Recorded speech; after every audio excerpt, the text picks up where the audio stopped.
মোবাইলের স্পিকার থেকে সাউন্ড কম পাওয়া বা ভলিউম কমে যাওয়া, এই সমস্যাটি বর্তমানে অনেকেরই হচ্ছে। অর্থাৎ আপনি যখন ফোনে কারোর সাথে কথা বলতে যান বা ফেসবুক, টিকটক, এমনকি ইউটিউব থেকে ভিডিও দেখতে গেলে সাউন্ড বা ভলিউম কম পাওয়া যায়। আজ এই ভিডিওর মাধ্যমে কয়েক গুণ সাউন্ড বা ভলিউম আপনার ইচ্ছা মতো বাড়িয়ে নিতে পারবেন। চলেন শুরু করা যাক। আর এইরকম নিত্য নতুন সমস্যার সঠিক সমাধান পেতে চ্যানেলটি সাবস্ক্রাইব করে রাখুন। প্রথমেই বলে রাখি, এই সমস্যা অনেক সময় ফোন সেটিং এর মাধ্যমে সমাধান করা যায়, তবে আমি ফোন সেটিং এর মাধ্যমে দেখাবো না, কারণ এই অপশনগুলো ফোন ভেদে বিভিন্ন ফোনে বিভিন্ন অপশন দেওয়া থাকে, যেমন equaliser, sound effect, media volume limit, audio effect, Dirac audio. এছাড়া বিভিন্ন ফোনে আরো বিভিন্ন অপশন দেওয়া থাকে, এমনকি বর্তমানে নতুন ভার্সনে এই অপশনগুলো হাইড অবস্থায় থাকে। এই জন্য আপনাদের যাতে সমস্যা না হয়, তাই আমি একটি অ্যাপস এর মাধ্যমে এই সমস্যার সমাধান করার চেষ্টা করেছি। এই জন্য প্রথমে প্লে স্টোরে চলে যেতে হবে।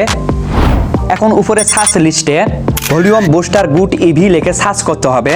এখন দেখতেই পাচ্ছেন ভলিউম বুস্টার গুড ইভি, এই অ্যাপটি ইনস্টল করে নিতে হবে। অ্যাপটি ইনস্টল হয়ে গেলে আপনাকে কিছু সেটিং এর কাজ করতে হবে। ওকে, অ্যাপটি ইনস্টল হয়েছে, এখন ওপেন এ ক্লিক করতে হবে। দেন এরপর এরকম একটি ইন্টারফেস আপনাদের সামনে চলে আসবে। এখন উপরে যে বারটি আপনারা দেখতে পাচ্ছেন, উপরের বারটি হলো আপনার ফোনের ফোন ভলিউম, এখানে আপনার ফোনের ভলিউম শো করবে। আর নিচের বারটি হলো আপনি যে পরিমাণ সাউন্ড বুস্ট করবেন অ্যাপস এর মাধ্যমে তা এখানে শো করবে। তবে এখানে একটা কথা বলে রাখা ভালো, আপনারা অ্যাপস এর মাধ্যমে 100% সাউন্ড বুস্ট করবেন না, এতে আপনার ফোনের স্পিকার নষ্ট হয়ে যেতে পারে। অর্থাৎ আপনি যে পরিমাণ সাউন্ড বুস্ট করেছেন সেটা আপনার ফোনের স্পিকারের সে পরিমাণ ক্যাপাসিটি আছে কিনা তা খেয়াল রাখতে হবে। তবে এখানে 25 দিলে ভালো হয়। আর এটা কিভাবে ব্যবহার করবেন তা আমি দেখে দিচ্ছি। আমি আপনাদেরকে ইউটিউব থেকে ভিডিও প্লে করে দেখাচ্ছি, তাহলে আপনারা সত্যতা জানতে পারবেন।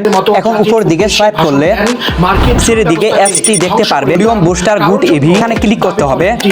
দেন এখান থেকে আপনারা ইচ্ছা মতো সাউন্ড বাড়িয়ে বা কমিয়ে নিতে পারবেন। সামরিক সহায়তাকে এইভাবে আপনাদের সমস্যা খুব সহজেই সমাধান করতে পারবে। আর ভিডিওটা কেমন হয়েছে কমেন্টে জানাবেন। লাইক ও সাবস্ক্রাইব করতে ভুলবেন না। ধন্যবাদ।